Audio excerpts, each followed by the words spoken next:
The Holy Gospel according to Luke.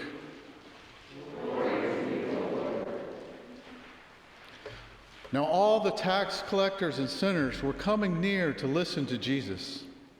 And the Pharisees and the scribes were grumbling and saying, "This fellow welcomes sinners and eats with them." So he told them this parable. There was a man who had 2 sons. The younger of them said to his father, "Father, give me the share of the property that will belong to me." So he divided his property between them. A few days later, the younger son gathered all he had and traveled to a distant country, and there he squandered his property in dissolute living. When he had spent everything, a severe famine took place throughout that country, and he began to be in need. So he went and hired himself out to one of the citizens of that country, who sent him to his field to feed the pigs. He would gladly have filled himself with the pods that the pigs were eating, and no one gave him anything. But when he came to himself, he said, "How many of my father's hired hands have bread enough and to spare? But here I am dying of hunger. I will get up and go to my father, and I will say to him, 'Father, I have sinned against heaven and before you. I am no longer worthy to be called your son. Treat me like one of your hired hands.' So he set off and went to his father. But while he was still far off, his father saw him and was filled with compassion, and he ran and put his arms around him and kissed him. Then the son said to him, 'Father, I have sinned against heaven and before you. I am no longer worthy to be called your son.' But the father said to his slaves, 'Quickly, bring out a robe, the best one, and put it on him. Put a ring on his finger and sandals on his feet. And get the fatted calf and kill it. Let us eat and celebrate. For this son of mine was dead and is alive again. He was lost and is found.' And they began to celebrate. Now his elder son was in the field. And when he came and approached the house, he heard music and dancing. He called one of the slaves and asked, 'What was going on?' He replied, 'Your brother has come, and your father has killed the fatted calf, because he's got him back safe and sound.' Then he became angry and refused to go in.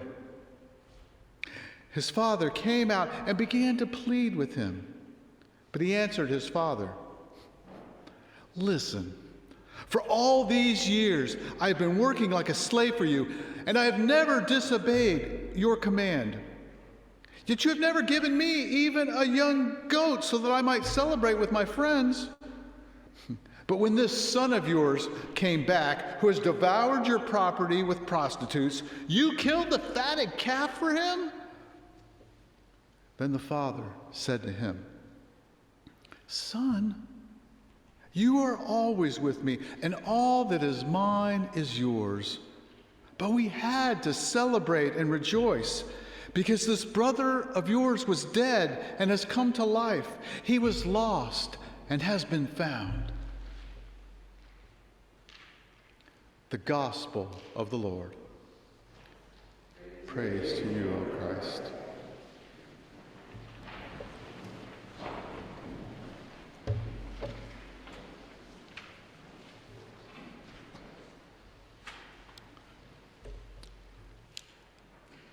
When Sherry was a child, she was very close to her father.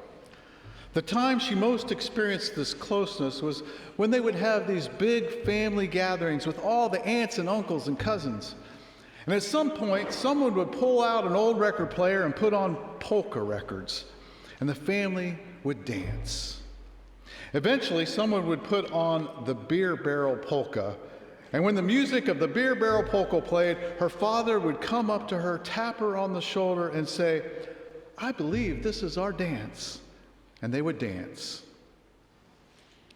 One time, though, when she was a teenager and in one of those teenage moods, And the beer barrel polka began to play, and her father tapped her on the shoulder and said, "I believe this is our dance." She snapped at him. "Don't touch me! Leave me alone!" And her father turned away and never asked her to dance again.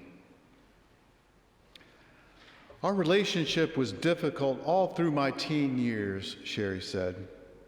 When I would come home late from a date, my father would be sitting there in his chair, half asleep, wearing an old bathrobe, and I would snarl at him and say, "Well, what do you think you're doing?" He would look at me sadly and say, "Oh, I was just waiting on you." When I went away to college, I was so glad to get out of the house and away from him, and for years I never communicated with him. But as I grew older, I began to miss him. So one day I decided to go to the next family gathering, and while I was there, somebody put on the beer barrel polka. I drew a deep breath, walked over to my father, tapped him on the shoulder, and said, "I believe this is our dance." He turned toward me and said, "I've been waiting on you."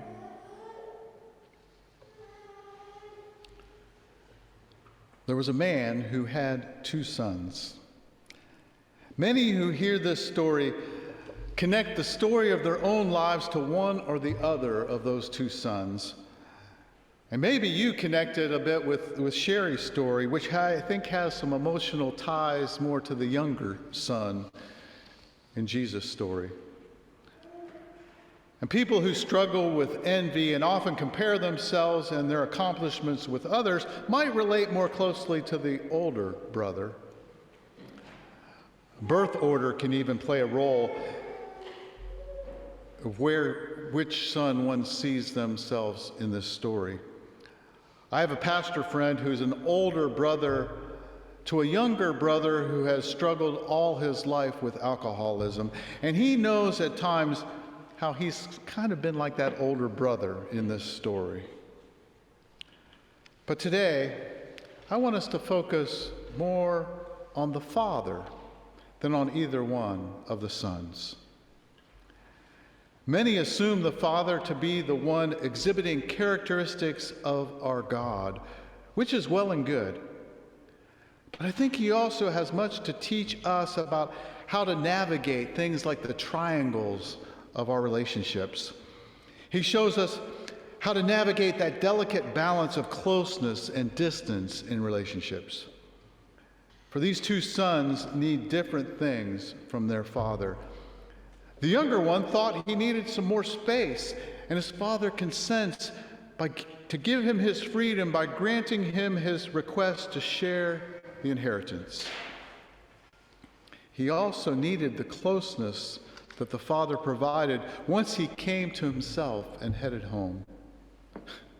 He had that whole script of what he was going to say in his head. "Father, I have sinned against heaven and before you. I'm no longer worthy to be called your son, so treat me like one of your hired hands." But you know, the father didn't even let him get out the final line of that script before he was sending his servant to fetch a robe, a ring, and a sandals to reveal to all that he was still his beloved son.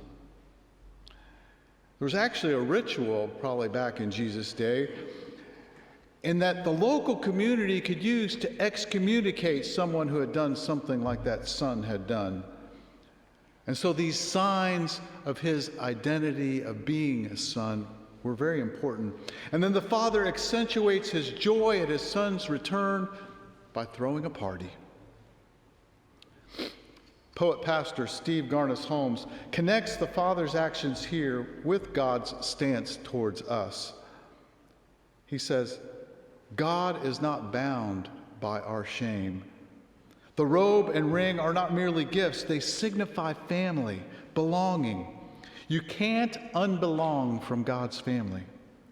Can't be outside God's intimate bond. You always belong, always have, always will. Run away, you are still God's beloved child. Come crawling back, poor of all but guilt, you are still rich with God's delight. Delight, child, beyond mere acceptance, deeper than forgiveness, God's utter delight. Reason for singing and dancing. You belong, sealed to God's delight. God has nothing but delight for you. When the older son returns from the field and learns about the reason for this party, this one who has stayed physically close now becomes emotionally distant. He refuses to join the party. Years ago, I attended a number of retreats at John 23rd Center, a Catholic retreat center in Hartford City, Indiana. And hanging on the wall there was a print of Rembrandt's depiction of the younger son being welcomed home by the father. Maybe some of you have seen that picture. But what was unique about this particular print was the broken glass and the hole right through the middle of the print. And a note of explanation was posted beside it. The print had been a part of an exhibition at a conference, and it went missing overnight, but was found later in its damaged condition in the back hallway. Apparently, someone on the work staff had rammed a chair leg right through the picture. And I wonder what kind of pain in that person had caused them to respond to the picture in this way. What was their story? Had they been like the younger son but had never received such a welcome home? Maybe. But for me, I think the action more resembles the older brother's anger and refusal to join the party. This story that Jesus tells, and even just a pictorial depiction of it, has the power to stir up some strong emotions. In this case, the father comes out to his older son and pleads for him to join the party. And then he listens to the son's complaints. His next response is not trying to justify the younger son's actions, but rather to clearly speak the truth about his relationship with this particular son and to explain his own actions. The father reminds this emotionally distant son of his closeness to him. You are always with me, and all that I have is yours. And then he explains why they must celebrate.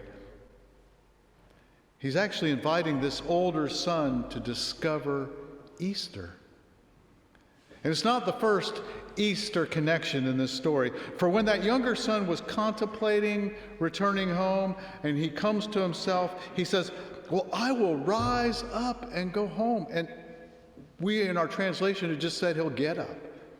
But in the Greek, it's the same word that's used for Jesus rising from the dead. And it's used again 2 verses later when it says, so he sets off.